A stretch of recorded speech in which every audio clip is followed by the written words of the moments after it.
गुणों और नरम रेवणो ही एक जीवते मिनखरी निशानी है। इन वास्ते आपरी आवाज ऊंची करवारे बजाय आपरा बोला और स्वभाव में वजन पैदा करो।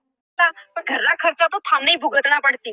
साची बात है कि आपरी खुदरी मेहनतरी रूखी सूखी रोटी में जो स्वाद और ठसक है नी वो दूजा रे पैसा रा पिज्जा में कठे। इज्जत टाइकोट सु कोनी पसीने री कमाई सु बने सा।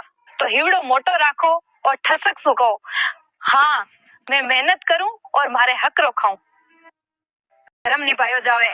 चेहरे पर अब वह चमक कठे जो ब्यूटी फिल्टर में आवे है।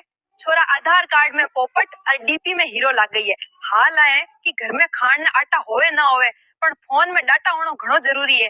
और मोबाइल की बैटरी 5% सु कम हो जावे तो लागे जाने जीव आईसीयू में पड़ियो है। गुणों और नरम रेवणो ही एक जीवते मिनखरी निशानी है। इन वास्ते आपरी आवाज ऊंची करवारे बजाय आपरा बोला और स्वभाव में वजन पैदा करो।